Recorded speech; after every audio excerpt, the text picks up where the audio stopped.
আপনি কোনো চিন্তা করবেন না কাকা, এগুলো আমি জানি, সব রেডি আছে। চেক জমির দলিল দিতে পারুন, জমি তোর উঠাই না দিতে পারুন না। আর একটা কথা, 1% কিন্তু বাড়াইয়া দিতে। কিন্তু এই প্রতিদ্বন্দ্বিতা তো আমরা কার উপরে কোনো প্রভাব বিস্তার করতেছি না। আর কথাগুলো আপনি আমারে যেমনি কইতেছেন, আপনি ওরেও কয়ে। মানে ঘটনাটা যেটা ঘটছিল সব দোষ হচ্ছে ফাহাদের। তার অ্যাসিস্ট্যান্ট যে মতিন আছে না, ওই মতিন, ওই স্টুপিটের বাচ্চা জানে না মানে ওই নিজের কি মনে করে। কিন্তু সে তো নিজের বাচ্চা ফাহাদ বলে পরিচয় দেয়। ওই আজাদ আর ফাহাদের মধ্যে নাকি ভেজালটা আরো বাড়ছে মানে ফাস্টফুড নিয়ে অনেক ভেজাল চলতেছে। ও মাই গড ফাহাদ ভাই, আপনার যে কিউরিওসিটি, আপনার কিউরিওসিটি দেখে তো আমার সন্দেহ হইতেছে। ঘটনাটা কি কোন, মূল কথা কোন? সন্দেহের কি আছে? আমরা একই গ্রামে বাস করি, একটু খারাপ লাগবো না? এইটাই আর কি। আচ্ছা, ভালো কথা ফাহাদ ভাই, আপনার ব্যবসা বাণিজ্য নাকি খুব খারাপ যেতেছে। অসম্ভব লেভেলের এই ডাহা মিথ্যা কথাটা তোমার কে কইছে কও? আমার ব্যবসা বাণিজ্য তো খুবই ভালো যাইতেছে। আমি একটার পর একটা শোরুম দিচ্ছি, মাছের ঘের করছি, সবকিছু তো বাড়তেছে আমার। এত বড় মিথ্যা কথা তোমার কেডা কইছে? করেন আপনি করেন, আপনারে দিয়ে আসলে হইব। ওই দিক দিয়ে শুনলাম আজাদ ভাইয়ের ব্যবসা বাণিজ্য নাকি খুব ভালো যেতেছে, আপনি নাকি ওর ধারে কাছেও নাই। নো, নেভার, 100% মিথ্যা। আজাদ দে তো হইলো আমার প্রতিদ্বন্দ্বী, হে তো আমার নামে এরকম মিথ্যাচার রটাইবই। আপনি কি এমন হয়ে গেছেন যে আপনার নিয়ে মানুষ মিথ্যা কথা রটাইব? আচ্ছা ভালো কথা, আদুরি কোথায় হারায় গেল? এটা তো মহা মুশকিল। হ্যাঁ, আমার বোন, আমার এত টেনশন নাই, আপনি চিন্তা করে মইরা দিতেছেন। খালি আদরি ঘুরা গেলে আদরিতে আসতেছেন, ঘটনা কি আমার কোন? আরে আমার কোনো সমস্যা নাই, মানে তুমি বলতেছিলে না আদুরিরে খুঁজে পাইতেছো না, এই জন্য একটু টেনশন হইতেছে, বুঝতেছো না? ছোট মানুষ তো। আমি না ঘটনাটা বুঝলাম না।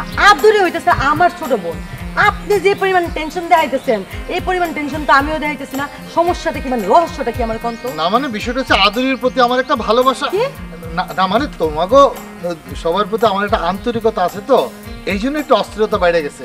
আসলে বিভিন্নভাবে টেনশনের মধ্যে আছি, তো তোমার লগে পরে কথা কব না। হ্যাঁ ফাহাদ ভাই, শুন, ঘটনাটা কিন্তু বুঝলাম না আমি। আদরি আমার বোন, ও পাগল হয়ে গেছে।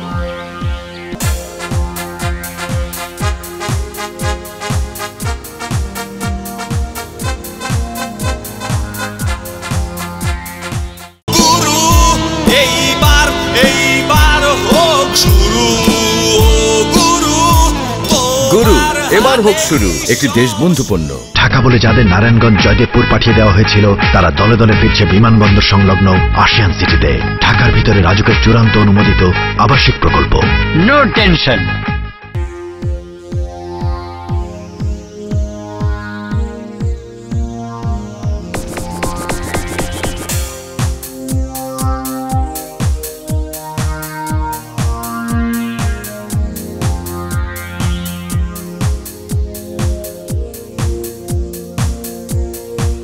এই যে আদুরি, তুমি কোথায় হারায় গেছো? তোমার খুঁজেই পাইতেছি না। কি কও? কে কইলো এমন কথা? আমার পাওয়া যাচ্ছে না মানে? এই যে আমি নগদে তোমার সামনে দাঁড়ায় আছি। তোমার একমাত্র ক্রিমিনাল বড় বোন সে কইছে যে আমারে দুই চোখে দেখতে পারে না। আমার বোন মানে ফাল্গুনি আপুর কথা কইতেছে? ও আচ্ছা আচ্ছা, আমি আর আপু তো একসাথেই ছিলাম, তারপরে এখানে এসে দাঁড়াইলাম আর কি। তা আপনি আমার ব্যাপারে এত অস্থির কেন? এইটা তুমি কি কও? আমি কারণে অস্থির হমু তোমারে ছাড়া? আমার কয়টা গার্লফ্রেন্ড আছে কও? Excuse me mister Fahad, something wrong. I am a বাদশা ফাহাদ। আমি আবার আপনার গার্লফ্রেন্ড কবে হইলাম? হ্যাঁ, হও নাই, কিন্তু মানাও তো করো নাই। শোনেন, আপনার এই বদমাইশি চাপাবাজি আর বাটপাড়ি বাদ দেন এখন। ওইদিকে যে আজাদ ভাই কি পরিমাণ টাকা কামাইতেছে সেদিকে কি আপনার কোনো খেয়াল আছে? আরে যাহাই কামাক না কেন, আমার ধারে কাছেও আসতে পারবো না। এই তুমি এত কিছু জানার পরেও আমার সাথে উকিলের মতো জেরা করতেছো কেন? তো আপনি এটা জেরা করুন না, এটা কি জেরা করার মতন বিষয় না? তো বাদশা ফাহাদ, আপনি যে এত টাকা পয়সা কামান, সেই টাকা পয়সা দিয়ে কোনো ভবিষ্যৎ আছে বলে তো আমার মনে হয় না। ওকে, আমি তো অনেক টাকা কামাই, আমার এত টাকা পয়সা, আমার ভবিষ্যৎ অন্ধকার মানে আমি ঠিক বুঝলাম না। ভবিষ্যৎ অন্ধকার হতে যাবো কেন? আমি আগামী মাসে আরেকটা শোরুম উদ্বোধন করতে যাইতেছি। কিন্তু তারপরেও আজাদ ভাই মনে একটু বেশি আগে আছে। আমি বুঝলাম না তুমি এত আজাদের কথা কেন কইতাছ। আমি তোমার কইলাম না আজাদের কথা আমার সামনে কইবে না, হ্যাঁ কথা শুনলে আমার মাথা রক্ত উঠে যায়। কেন আপনি আর সহ্য করতে পারেন না কেন? ওর মতো খারাপ লোক, 2 নাম্বার লোক এই সারা গ্রামে আরেকটা আছে, কও কত বড় ফালতু হয়। কি কোন আপনি? এই গ্রামের কেউ তো এরা খারাপ কয় না, একমাত্র আপনিই খারাপ কইতেছেন। মানুষ কি কয় সেটা তো তুমি জানো না, তুমি তো থাকো বাড়িতে, আমরা থাকি বাজারে, ওইখানে আমরা শুনি। যাই হোক, আসল কথা হইলো আপনি তো আমার পছন্দ করেন, তাই না? করি মানে? এটা তুমি কি কইলা? এটা তুমি বুঝো না? বুঝলে কি হইব? আপনার মুখ থেকে শুনতে ভালো লাগে আর কি। তোমার আমার যে কি পরিমাণ ভাল লাগে, আমি যে কি কইতাম তোমারে। এটা তো পুরান কথা, নতুন কিছু বলেন। নতুন করে আর কি কমু কও? তোমার সব কিছুই আমার ভাল লাগে। তুমি যদি আমার বকাবকি করো সেইটাও আমার ভাল লাগে, সব কিছু ভাল লাগে। এইটাও তো পুরান কথাই, পারলে নতুন কোনো কবিতা রচনা করেন। আচ্ছা ঠিক আছে, আজকের দিনটা সময় দাও, তাহলে তোমার একটা নতুন একটা কবিতা শোনাবো।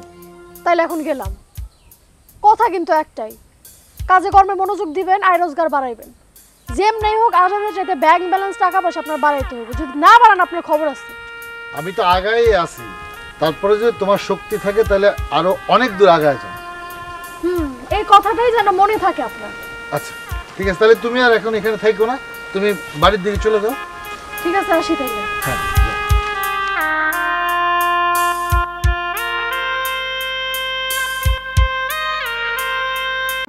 দেশি চিনি ব্যবহারে খুশিতে মাতবে এবার। দেশবন্ধু দেশি চিনি, দেশবন্ধু গ্রুপের একটি পণ্য।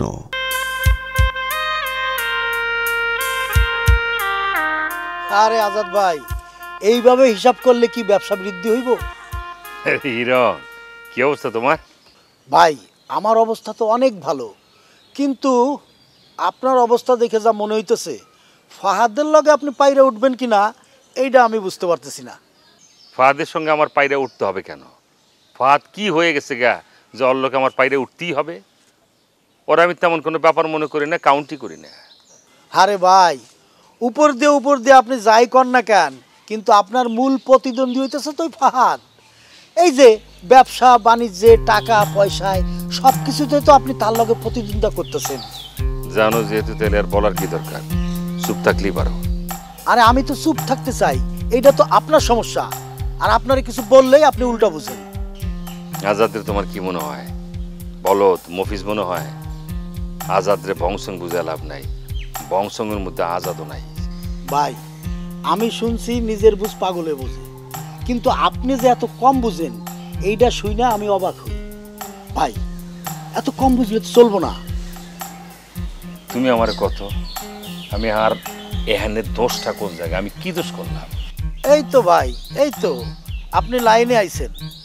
আমি বলি কি, প্রতিদ্বন্দ্বী ব্যবসায়ীর সাথে প্রতিযোগিতা করতে হইলে শুধু ব্যবসা বৃদ্ধি করলে হইব না, কৌশলে তার ব্যবসাটারে ডাউন করে দিতে হইব।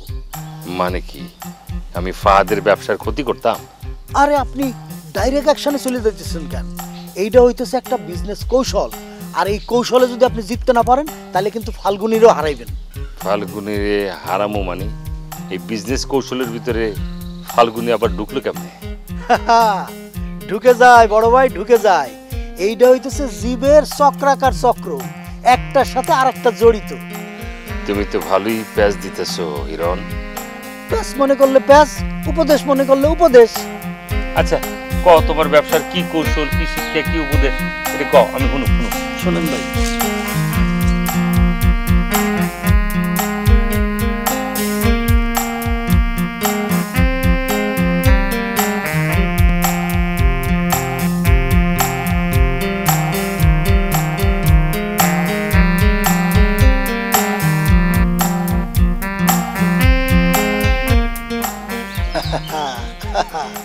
দিছি মাথার মধ্যে ডাউনলোড দিয়ে দিছি, এখন খালি ফোন ফোন করে ঘুরবো আর দুইজনে লাগবো।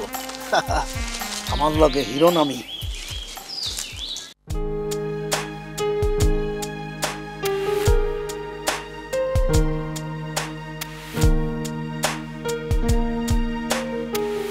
কোথায় গেছিলা? হ্যাঁ, একটু ঘোরাঘুরি করতে গেছিলাম। জানো না এলাকার বাতাস ভালো না, যে কোনো সময় ঝামেলা হইতে পারে। আপনি এটা কোনো কথা কইলেন? আমি কেমন মায়া আপনি জানেন না? জানি, আর জানি বলেই তোমার বিশ্বাস করে ছাইরা দিছি বোন। আপনি কোথায় যাইতেছেন ভাইজান?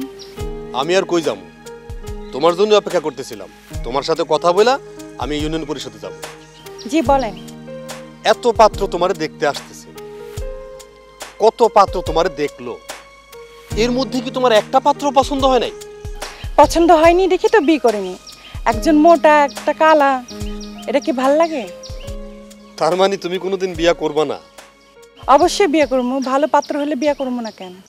তার মানে আমি বাচ্চা থাকতে তোমার বিয়ে অন্তত দেখা যেতে পারুম না। কেন, আপনার কি হয়েছে? আপনি মিথ্যে কথা মুখে আনছেন কেন? ইদানিং ওই হিরণ পোলাটার চলন বলন আমার কাছে ভাল লাগতেছে না। আমি প্রায়ই দেখি আমাদের বাড়ির আশেপাশে ঘোরাঘুরি করে, আর আমারে দেখলে কেমন কেমন করে জানি চায়। ওর থেকে সাবধানে থাকবা। হ্যাঁ, উপলাদা একটা ফাজিল। তোমারে তো কোনো উল্টাপাল্টা কথা বলে নাই নাকি? আমার কিছু কয় নাই, কইতে চাই কিন্তু আমি পাত্তা দিই না। সাবধান রে বোন, 10টা না 5টা না, তুই আমার একটা মাত্র বোন, একটু সাবধানে থাকিস। ওই পোলা কিন্তু খুবই ডেঞ্জারাস। আপনি টেনশন করেন না। টেনশন কি আর সাধে করি? টেনশন চলে আসে। তোরে বিয়া দেওয়ার আগ পর্যন্ত আমার টেনশনের কমতি নাই। 10টা না 5টা না, তুই একটা মাত্র আমার বোন, তাও মা মরা বোন। তোর টেনশনে আমার ঘুম আসে না। ভাইজান, আমার জন্য আপনার ঘুম মারতে হবে না। তারপরেও বোন, এইবার তুমি দয়া কইরা রাজি হয়ে যাও। কোন বিষয়ে রাজি হওয়ার কথা বলছেন ভাইজান? আরে ওই যে বাহরান থেকে যে ছেলেটা আইলো, সম্বন্ধটা আইলো, ওই ছেলেটা তো ভালো, এখনো তোমার পিছনে গুড়গুড় করতেছে। না ভাইজান, আমি এই বিয়েতে রাজি হতে পারবো না।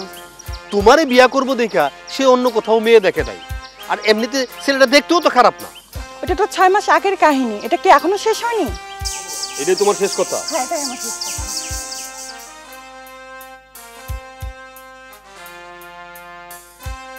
ঢাকা বলে যাদের নারায়ণগঞ্জ জয়দেবপুর পাঠিয়ে দেওয়া হয়েছিল, তারা দলে দলে ফিরছে বিমানবন্দর সংলগ্ন আশিয়ান সিটিতে। ঢাকার ভিতরে রাজুকের চূড়ান্ত অনুমোদিত আবাসিক প্রকল্প। No tension.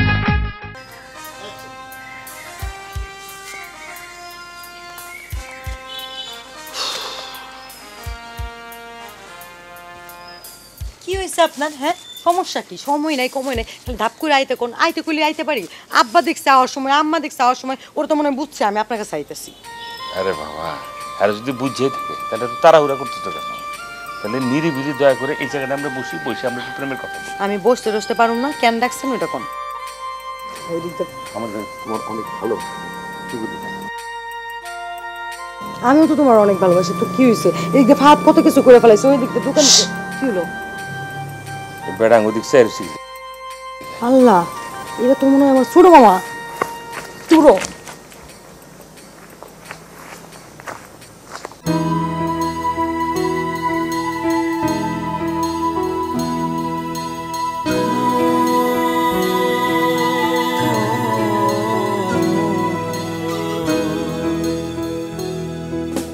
চোখের কোণে জল না থাকুক, হাতের উপর হাত না থাকুক, মনের উপর মন না থাকুক, তুমি আছো আমার উপর ভর, আমি আছি তোমার উপর ভর। এই তো জীবন, এই তো জীবন, এই তো জীবন, এই তো জীবন, এই তো জীবন, এই তো জীবন, এই তো জীবন, এই তো জীবন।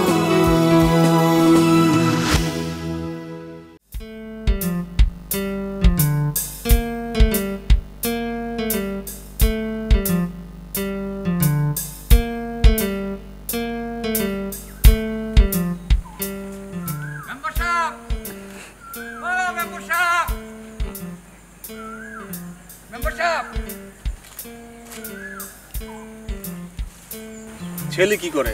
ছেলে তো মাশাআল্লাহ সরকারি চাকরি করেন। সরকারি চাকরি? পদ কি? পদ অত বড় না, আবার ছোটও না, মানে জনাব, মানে পিয়নের চাকরি। পিয়ন পোস্টে চাকরি করে? শোনো ভাই, 10টা না 5টা না একটা মাত্র আমার বোন, তাও মা মরা বোন। এই বোনটার আমি সন্তানের মতো বড় করছি, তার আমি তো একটা পিওনের হাতে তুলে দিতে পারি না। আহা, আপনি খালি পিওরটাই দেখছেন কেন? চাকরিটা দেখতে হবে না? সরকারি চাকরি, তার জীবনে কত উন্নত হবে, সে আস্তে আস্তে বড় হবে, সেই পোস্ট থেকে বড় হতে হতে একজন অফিসার হয়ে যাবে। তুমি কি আমার মূর্খ মনে করছো? আমি কিন্তু একজন ইউনিয়ন পরিষদের মেম্বার। এইবার হোক শুরু, গুরু এবার হোক শুরু, একটি দেশবন্ধু পণ্য।